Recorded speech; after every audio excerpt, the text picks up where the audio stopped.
Here's what else is fun. Monitoring the situation in Cleveland when it comes to a quarterback Deshaun Watson. All right, so you mentioned Deshaun Foster. We now transition smoothly over to a Deshaun Watson who's been in the news for other reasons. Both carry things. One carried a football, another one carried a towel, Damn! Deshaun hasn't carried the Cleveland Browns team yet, though. Guess not. Yeah, we're waiting on that.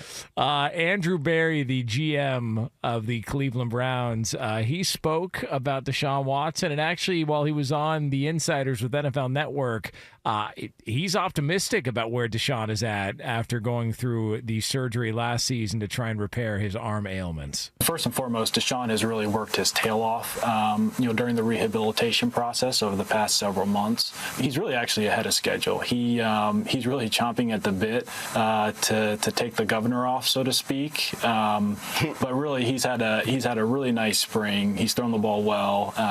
Did a really nice job during our 7-on-7 and team periods during this veteran mini camp. So we're excited as he gets into training camp and we get the pads on. But he's making excellent progress. And honestly, if you didn't know he got hurt last year, you really wouldn't be able to tell the difference. So we're very excited once camp starts.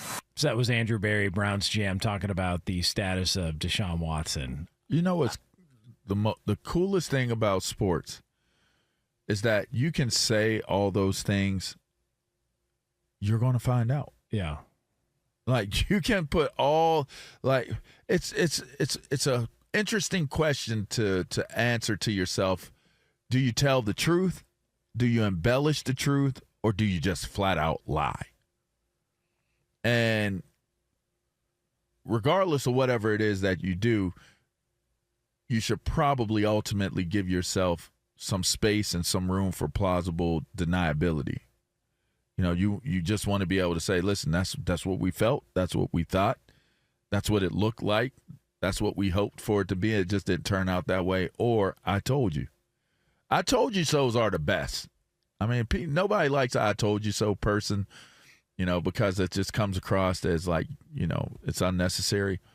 But you'd rather be I told you. I told you this was going to happen with Deshaun Watson. I told you he was looking good. I told you he had a strong spring. I told you. And that's what they're looking for in Cleveland, and they really, really need it in a lot of ways. One, because if he can play at the caliber and the level that he was playing at one point in Houston, you would have to believe that this Cleveland Browns team, with all the other talent that they have on the roster, is really in great position to do something well in the AFC North, right? Oh, yes. But if he doesn't, if it's we thought he was, or we hoped that it was what we thought it was, and it doesn't turn out that he continues to play or makes it through the season or is impactful with the way that he plays, it's always going to come back to the fact that they negotiated against themselves. They gave out one of the most outrageous contracts that's been ever done in the history of the league, fully guaranteed, and your ROI on him has been minimum at best. If that's where they end up, that's a hard one. That's a hard one to grasp. It's a hard one to digest, especially if you are that fan base, because you can't. Deshaun Watson is a topic for Cleveland Browns fans and the community that just doesn't, it's not going to go away easily. There's going to have to be someone that answers for that decision if he doesn't pan out, I would assume. So we've talked about this before. The best ability is availability, correct? That's what they say. All right. You gave a fully guaranteed contract to a guy whose biggest issue has been availability. Like twice in his career, he started every game in a season. Other than that, there's injuries, there's, suspensions because of the weird stuff that was going on in his personal life. There's always something that pops up. And I look at it and I go, all right, well, if you just base your projection on what this season is going to look like strictly on what you know to be a fact about Deshaun Watson's career, he's going to miss time. At the very least, he's going to miss some time, which is why I look at it and I go, Yeah, we're going to see Jameis Winston at some point. And when Mary Kay Cabot, who I know, we're big fans of her work here on this show, and she's been pretty spot on about the entire situation and what happens in Cleveland.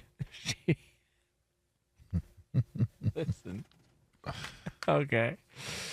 But ain't that wild? Yeah, man. But she was the one that pointed out on a podcast a few weeks ago that said, look, they're at the point to where if for whatever reason he's not the player they think he is, they're not going to hesitate sitting him and giving Jameis Winston a shot. Like, they're at that point.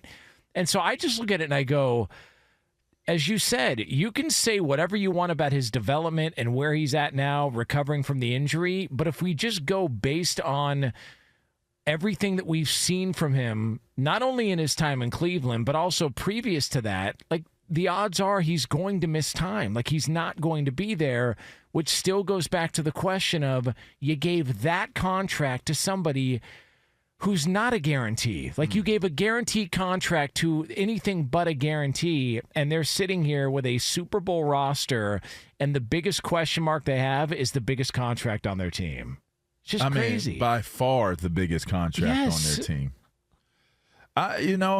Again, that's sports, and you make high risk maneuvers.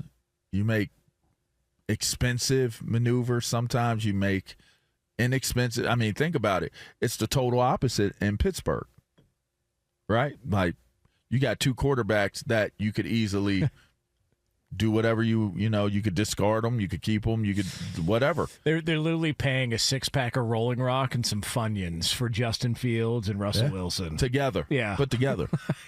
Yeah, whatever. Let's see if it works. And yet you'll get probably, in theory, you could possibly get more production from both of those quarterbacks than what you get from Deshaun Watson, perceivably. I would make that bet right now. The Steelers get better quarterback play out of whoever they got going than Deshaun Watson this year. Dang. I mean, think about that. And for what it's worth, he has the opportunity to turn it around, right? Like, that's the beauty of sports as well, is you can have non-believers in what it is that you're capable of doing, and you can dictate what the outcome is. It doesn't have to rest on the fact that I'm sitting here or you're sitting here and we're saying, okay, I don't have any type of belief that Deshaun Watson is going to ever be the type of quarterback that led to him getting the contract that he received in Cleveland. You're saying that you make the bet that there's going to be more production from the quarterback out of Pittsburgh, whichever one it is that's getting it. I'm saying you could possibly get both quarterbacks having more production. Like, both of them may have more production during the course of the season, just based off of if you think that Deshaun Watson is going to play. So, and you've said this and you've maintained this, that you don't think he wants to play. I mean, he's very nonchalant. And so it could be a misinterpretation. It could be a misread of what his desire level is. But the way he looked in the games and how he talked and just his response to how certain things unfolded, it just, to me, I got the vibe that he if I can play, I can play. If I can, I can. And if that's where you're at, then you're not really in it. You're not really in it. So I don't know. I mean, we're going to find out. That's the thing about it.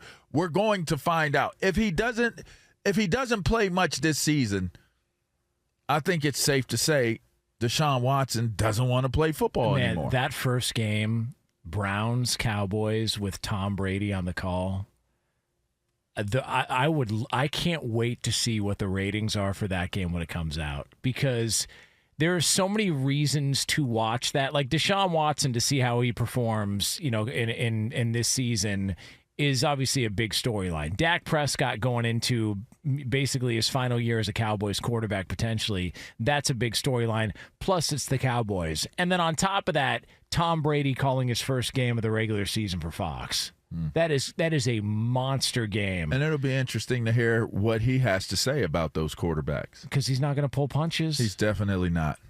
So it's going to be interesting to hear. Yeah. Because I'm very critical at times, and it could almost come across as very negative. But in reality, I just give my observations. And my observations doesn't lead me to a super crazy positive prognosis as to what you're going to get from the Deshaun Watson experience as a Cleveland Browns quarterback. That's just not where I'm at in my mind space of why what to expect from him. I don't see it.